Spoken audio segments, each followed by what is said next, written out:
కంచిలోని పట్టు చీరలు వీవస్త్రాలకే అమ్మపడును. మంగళగౌరి గ్రాండియర్ కంచికి దారి Jubilee hills road number 36 Hyderabad.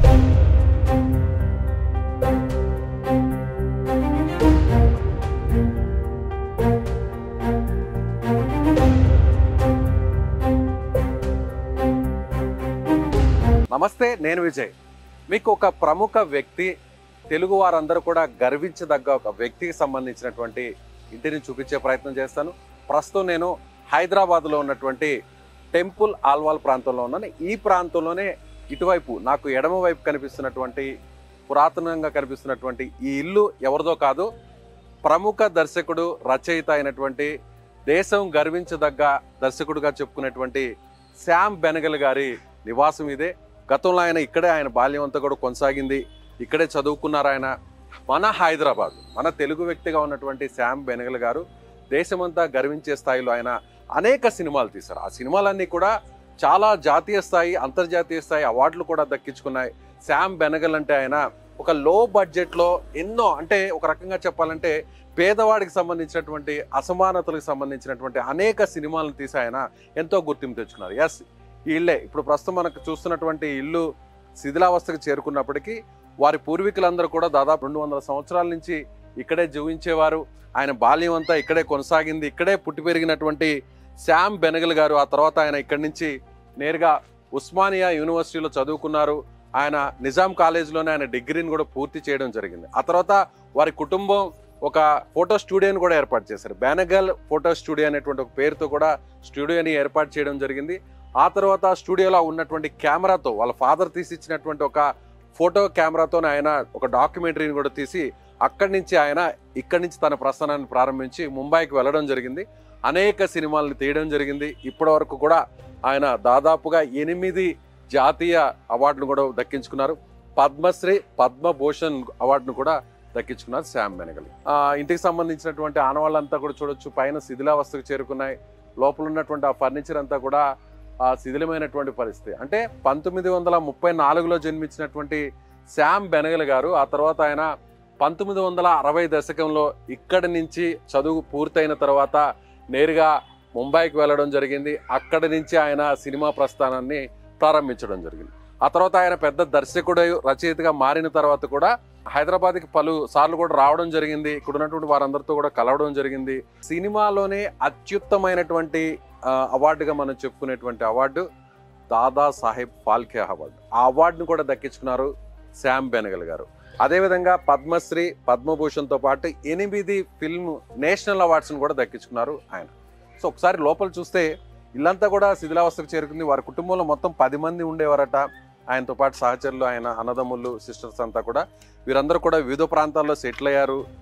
అదేవిధంగా వారికి సంబంధించినటువంటి అన్న కుమారుడు మాత్రం ఇక్కడే ఉంటారంటున్నారు హైదరాబాద్లో. సో ఈ ఇంటిని కూడా వేరే వారికి కూడా అమ్మివేయడం కూడా జరిగిందని చెప్పి కొంతమంది చెప్తున్నారు.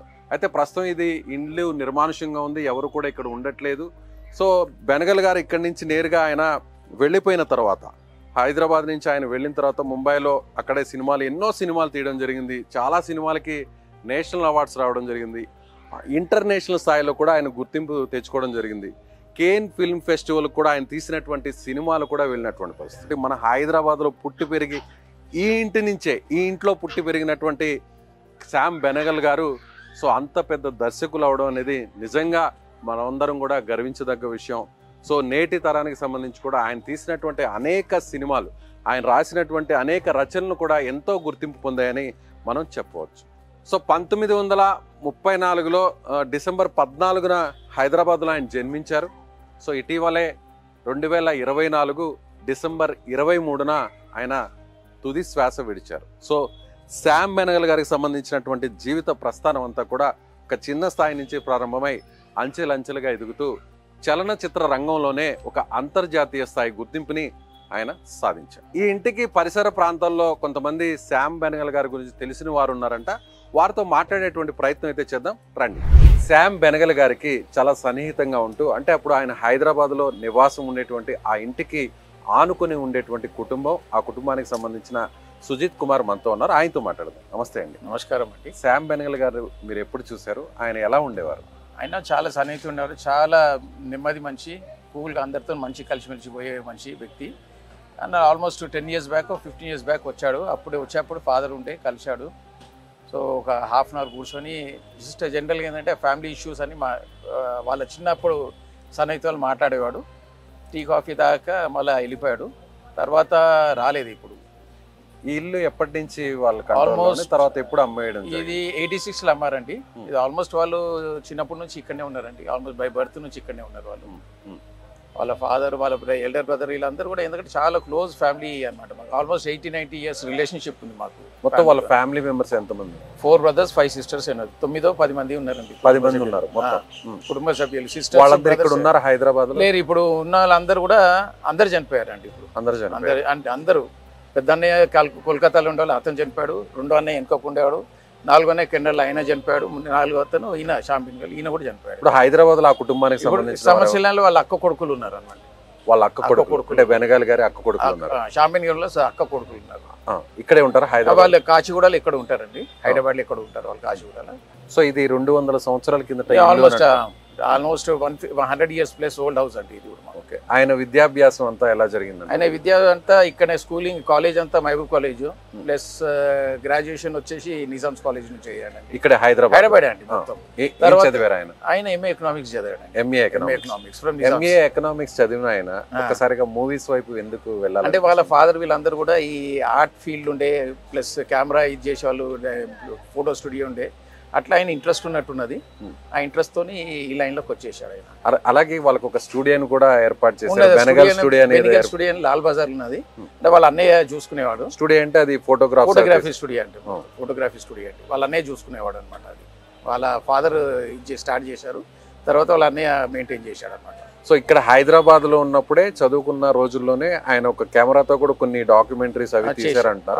అప్పటి నుంచి ఫిల్మ్స్ మీద ఆయనకి ఇంట్రెస్ట్ ఉన్నట్టు. కానీ ఆ ఇన్ డీటెయిల్ అంటే ఆయన 70 years బ్యాక్ అనేది నాకు తెలియదు. ఫాదర్ చెప్తుండేవారు, ఫాదర్ చెప్పేవాళ్ళు. నాకు అంతవరకు తెలుసు అనమాట. అంటే తన ఏంటంటే చదువుకొని 60s లో బాంబేకి వెళ్ళిపోయాడు. 60s లోనే వెళ్ళిపోయాడు. 60s అంటే లేట్ 60s లో వెళ్ళిపోయాడు అనమాట. వెళ్ళిపోయి 72 73లో ఏదో పిక్చర్ తీశారు అంకుర్. 73 or 74 అనుకుంటా అది ఫస్ట్ పిక్చర్ అంకుర్ తీశాడు. తర్వాత మళ్ళీ దానికి అవార్డు కూడా వచ్చింది. కేయిన్స్ లో కూడా పోయింది కదా. అవును. అప్పుడు కూడా షబ్నాజ్ మీ, స్మితా పటేల్ ఎవరు ఉండేది యాక్ట్రెస్, వాళ్ళు కూడా ఏంటంటే నార్మల్ బడ్జెట్ లేక మీ ఇంట్లో నుంచి మంచి సారీస్ కట్టుకుని రావాలని, అది నేను కూడా ఏంది పేపర్లో చదివాను అనమాట. ఇప్పుడు మీరు ఆయన ఇంటికి ఆనుకుని ఉండేవారు కదా, ఫాదర్ కూడా వాళ్ళ ఫాదర్ తో ఆయనతో కూడా చాలా క్లోజ్, చాలా సన్నిహితం ఉండేవాళ్ళు. ఆయన ఎలా ఉండేవారు అందరితో కూడా? చాలా మంచి స్నేహభాయితో ఫ్యామిలీ. అంటే మాకు ఒక రిలేషన్ లేకనే ఉండే, చిన్నాన్న టైప్ ఉండే మాకు. అన్నదమ్ములు, ఫాదర్ అన్న, తన తమ్ముడు చిన్నాన్న లేకనే ఉంటుండే. మేము చిన్నాన్న అని పిలుస్తుండే మేము అంతే. అంతవరకు మాకు బాగా రావడం పోవడం బాగుంటుండే మాకు ఇంట్లో. ఆయన పెద్ద ఫిల్మ్ డైరెక్టర్ అయ్యారు రైటర్ అయిన తర్వాత. ఒక ఆయనకు అంతర్జాతీయ స్థాయిలో, జాతీయ స్థాయిలో పెద్ద గుర్తింపు వచ్చింది. అవునండి. ఆ తర్వాత కూడా ఆయన ఇక్కడ హైదరాబాద్ కూడా వచ్చాడండి. వచ్చిన తర్వాత ఆయన ఎలా ఉండేవారు? అంటే ఆ పాత రోజులు గుర్తు చేసుకొని చాలా నార్మల్ అండి, down to earth person. Okay, down to earth. ఎప్పుడు ఆయన నేను ఇది అని చూపించుకోలేదు. నాకు తెలిసిన మటుకైతే ఇక్కడికి వచ్చా కూడా డౌన్ టు ఎర్త్ ఉండే మనిషి. చాలా అంటే చాలా డౌన్ టు ఎర్త్. సో ఈ ఇంటిని ఎప్పుడు అమ్మివేయడం జరిగింది? 86లో అమ్మారు. 1986లో అమ్మారు. ఎవరు దీన్ని ఎవరు? ఇది మన ఫ్యామిలీ ఫ్రెండ్స్ ఉన్నారండి. ఓకే. మరి ఇంకా శిథిలావస్థలోనే ఉంది అంటే ఇది కొంచెం ఏదో ఇంటర్నల్ ప్రాబ్లమ్స్ వచ్చేసి అది ఏదో కోట్లు ఉన్నది, అందుకే అది. లేకపోతే ఈ పార్టీకి మంచి కన్స్ట్రక్షన్ అయ్యేది అన్నమాట. ఓకే. సో ఆయన అంతా పుట్టి పెరిగింది అంతా కూడా ఇక్కడ హైదరాబాద్ లో ఈ ఇంట్లోనే. ఆయన ఇక్కడ నుంచి ఆయన ప్రస్థానం స్టార్ట్ అయింది. అంటే ఇక్కడ నుంచే ముంబైకి వెళ్ళిపోయారు, అక్కడ సెటిల్ అయిపోయాడు. సో ఎప్పుడైనా హైదరాబాద్ మీకు వచ్చినా కూడా ఆయన తెలుగులో మాట్లాడేవారా? తెలుగులో మాట్లాడారు. ఇక నాన్న వాళ్ళంటే ఇంగ్లీషు, హిందీ ఎక్కువ, తెలుగులో మాట్లాడేవాడు. అదేం లేదు. బాంబేకి వెళ్ళినా కూడా ఇక్కడికి వచ్చినాక ఆయన తెలుగులోనే మాట్లాడారు. తెలుగులో మాట్లాడారు అందరితో, ఫ్రెండ్స్ తో తెలుగు, హిందీ. ఇక వాళ్ళ ఫ్రెండ్స్ అంటే ఆ రోజుల్లో ఉర్దూ, ఇంగ్లీష్ మీడియం కదండి. 40s లో అన్నప్పుడు అంతా ఉర్దూ. మనం ఎక్కువ నిజాం అంటే ఉర్దూ, ఇంగ్లీష్. ఆయన తెలుగు కూడా మాట్లాడేవారండి. Right sir, thank you. నమస్కారం అండి. ఇది దేశమంతా గర్వించే స్థాయిలో పేరు ప్రఖ్యాతులు సాధించినటువంటి శామ్ బెనగల్ గారికి సంబంధించినటువంటి నివాసానికి సంబంధించిన వీడియో సుమన్ టీవీ మీకు అందిస్తుంది. చాలా మందికి కూడా తెలియదు శామ్ బెనగల్ గారు ఇక్కడే హైదరాబాద్లో పుట్టారని మాత్రమే తెలుసు. ఆయన ఎక్కడ చదువుకున్నారు, ఎక్కడ పుట్టి పెరిగారు, ఆయన నివాసం ఏంటనే విషయం చాలా మంది తెలుగు వారికి తెలియదు. సో సుమన్ టీవీ మీకు ఆ విషయాల్ని చెప్పే ప్రయత్నం చేసింది. మీరు కూడా శామ్ బెనగల్ గారి గొప్పతనం ఏంటో కామెంట్ బాక్స్లో మీ అభిప్రాయాన్ని తెలియచేయండి. ఒక తెలుగు వ్యక్తిగా ఉన్నటువంటి వ్యక్తి ఇక్కడి నుంచి హైదరాబాద్ నుంచి వెళ్ళి అక్కడ ముంబైలో సెటిల్ అవడం, అదేవిధంగా హిందీ సినిమాలోనే తనకంటూ ఒక ప్రత్యేక ప్రస్థానాన్ని ఆయన కొనసాగించడం, ఆ సినిమా అధ్యాయంలో ఒక పేజీ అంటూ శ్యామ్ బెనగల్ గారికి లిఖించడం అనేది కూడా ఒక చాలా గొప్ప విషయం. మీరేమనుకుంటున్నారు? శ్యామ్ బెనగల్ గారి చిత్రాలకు సంబంధించి ఏ సినిమాలు ఉన్నాయి, ఆ సినిమాలో ఏ సన్నివేశాలు మీకు నచ్చాయి, ఆయన గురించి మీకు తెలిసిన విషయాల్ని కామెంట్ బాక్స్లో మీ అభిప్రాయాన్ని కామెంట్ ద్వారా తెలియజేయండి.